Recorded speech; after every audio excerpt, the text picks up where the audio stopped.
किसी देश में आज के वक्त धर्म संसद का नाम लेकर के एक सम्मेलन करना और उसमें घोर अधार्मिक और हिंसक बातें करना गुनाह नहीं है। गुनाह है इस देश में आदिवासियों के हक के लिए लड़ना, घरों में तलवार रखे जाने की बात खुलेआम मंचों से करना गुनाह नहीं है। तो आप कौन है इस देश में यह बात कहने वाले कि आप रह सकते हैं या आप नहीं रह सकते? और बहुत भावनात्मक बात है, लेकिन सोचना होगा इस मुल्क के लोगों को। अगर आज भगत सिंह होंगे कहीं तो सोच रहे होंगे हम किनके लिए शहादत दिए। दुनिया ऐसी बावली, पाथर पूजे जाए।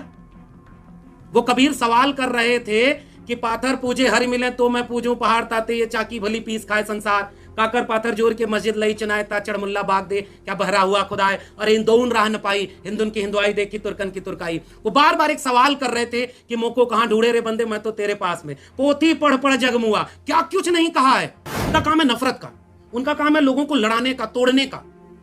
हिंदुओं को खुश करो, देखो हमने मुसलमानों को ठिकाने लगा दिया। ये सच है भाई। इस देश में साफ तौर पर आपको ये मैसेज दिया जा रहा है कि आपको हिंदू राष्ट्र बनाना है, आपको अखंड भारत बनाना है। इसके खिलाफ कोई बोलेगा तो उसको हम जेल में डाल देंगे, और देखो मुसलमानों को हमने ठिकाने लगा दिया।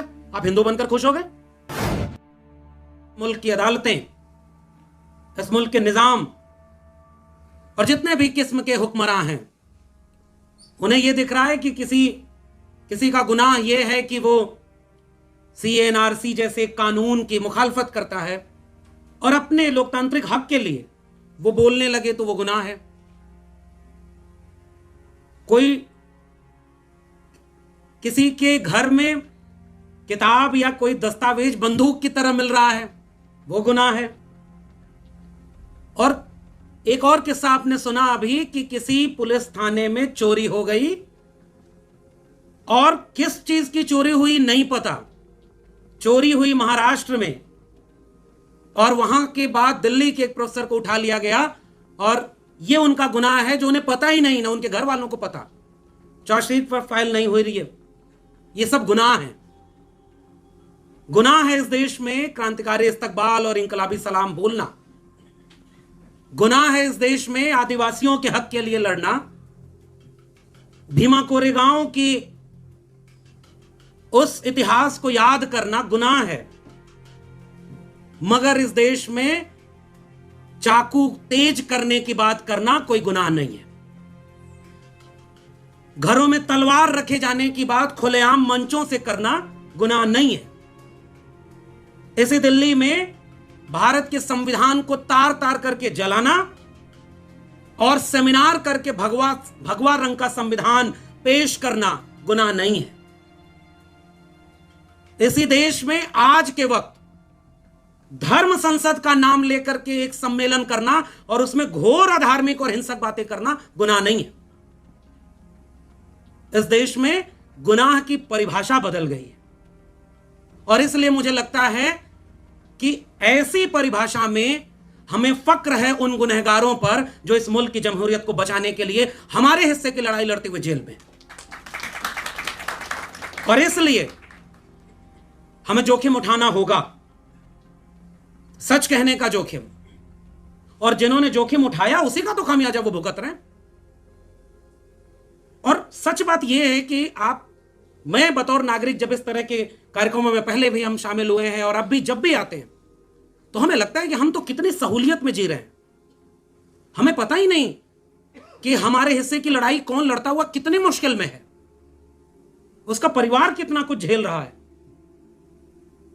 जो हक की लड़ाई के लिए लड़ने गया उसे इतना झेलना पड़ रहा है, और जो हकमार बैठे हैं वो आबाद खुले घूम रहे हैं। वो देश लूट लें, वो सब कुछ कर लें, अब वो अपने लोगों को हुक्मरान बनाएं और इस मुल्क को बेच करके अपने दोस्त को दुनिया का दूसरा सबसे अमीर आदमी बना दें। और अब तो ऐसा हो रहा है कि जैसे सबसे बड़े इंटेलेक्चुअल वही हैं, वो टीवी पर बैठकर इंटरव्यू देंगे कि कैसे इस देश में फ्रीडम ऑफ स्पीच होनी चाहिए, जो हर तरह की बोलने वाली आवाजों को बिकते हुए बाजार में खरीद ले रहे हैं।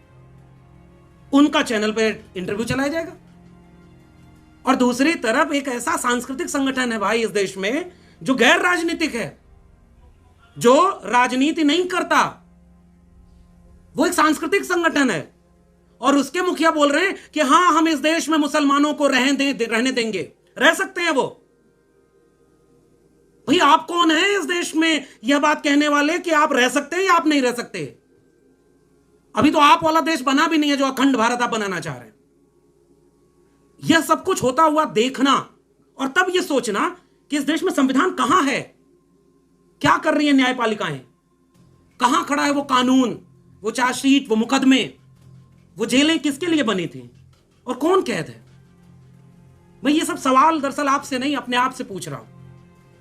जब प्रोफेसर साईं बाबा का किस्सा सुना रहे थे और मैडम ने ये कहा कि उनको ढंग से जेल में खाना मिले, इसके लिए जेल के बाकी साथी जब भूख हड़ताल करते तब उन्हें हॉस्पिटल ले जाना है या उनकी बुनियादी जो जरूरत है वो पूरी हो पा रही है।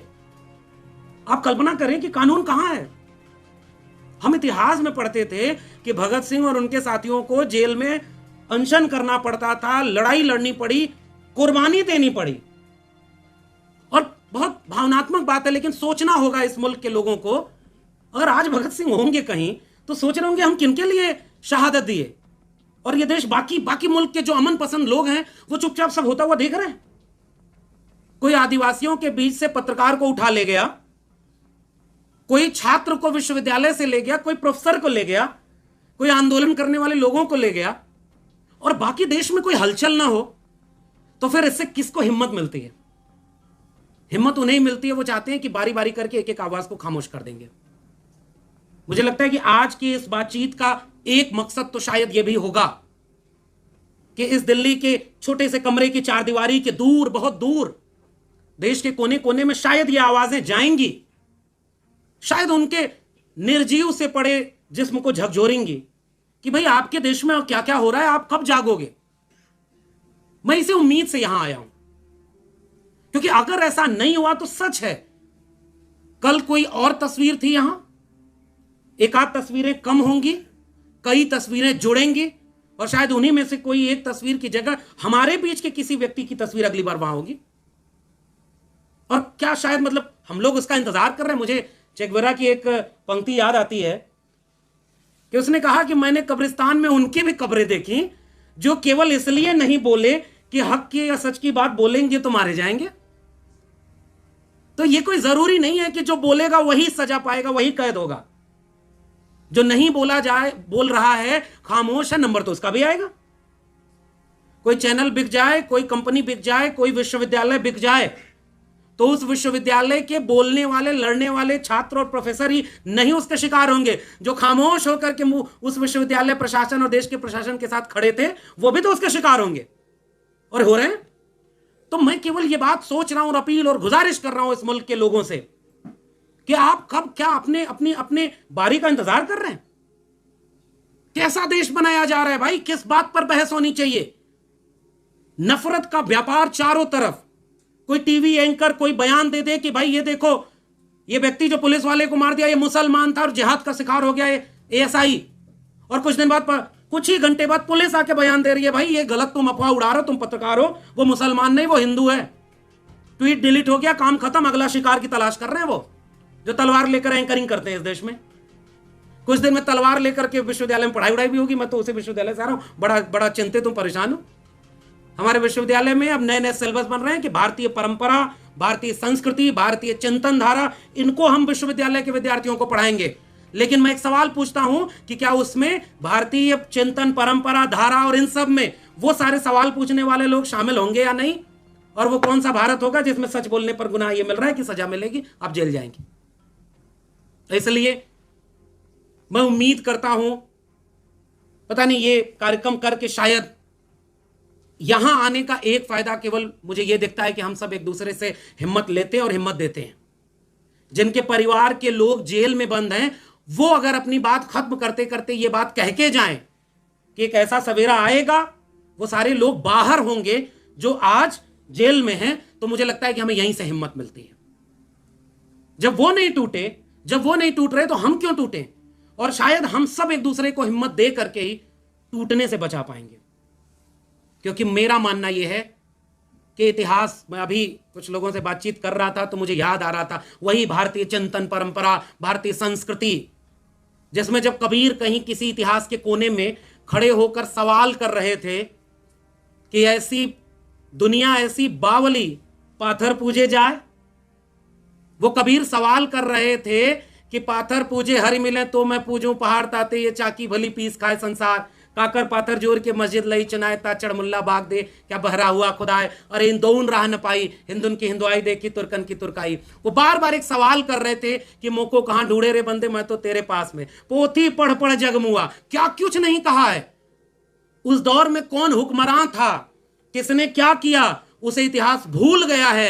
कबीर जो अकेला चला वो आज भी इतिहास में दर्ज है और वो याद किया जा रहा है। इसलिए मुझे उम्मीद है कि ये सारे हक की लड़ाई लड़ने वाले इतिहास में दर्ज रहेंगे, और जब भी 2022-23 का इतिहास पढ़ा जाएगा तो ये याद किया जाएगा प्रोफेसर साईं बाबा, प्रोफेसर हनी बाबू, खालिद सैफी, उमर खालिद और तमाम वो सारे आदिवासी, दलित एक्टिविस्ट, मुसलमान एक्टिविस्ट, छात्र, प्रोफेसर हमारे हिस्से की लड़ाई लड़ते हुए जेल में थे। और उस समय फिर एक सवाल और हमसे पूछा जाएगा कि हम बाहर थे तो क्या कर रहे थे। हम बाहर थे और हम ये जानते थे कि यह गलत हो रहा है, तो हम क्या कर रहे थे। मुझे लगता है कि ये वो सवाल है जिसका जवाब शायद हमारे पास नहीं होगा। और इसलिए मैं शायद इस मंच पर खड़ा होकर केवल खुद से एक अपील करना चाहता हूं कि यह न देखा जाए कि जुल्म कितना बड़ा है। मुझे याद आ रहा है हमारे दौर में सच बोलना गुनाह है। राजेश जोशी की कविता है, जो सच बोलेंगे मारे जाएंगे। और अभी का हकीकत यह है कि जो सच नहीं भी बोल रहे हैं, उनके खेमे में नहीं है तो भी मारे जा रहे हैं। जो उनके खेमे में नहीं है उसको बदनाम करो, उसको खत्म करो। और जितने लोग उनके खेमे में हैं वो नफरत का व्यापार कर रहे हैं। मुझे लगता है कि उनका काम आसान है, उनका काम है नफरत का, उनका काम है लोगों को लड़ाने का, तोड़ने का। हिंदुओं को खुश करो, देखो हमने मुसलमानों को ठिकाने लगा दिया। ये सच है भाई, इस देश में साफ तौर पर आपको ये मैसेज दिया जा रहा है कि आपको हिंदू राष्ट्र बनाना है, आपको अखंड भारत बनाना है। इसके खिलाफ कोई बोलेगा तो उसको हम जेल में डाल देंगे, और देखो मुसलमानों को हमने ठिकाने लगा दिया। आप हिंदू बनकर खुश हो गए।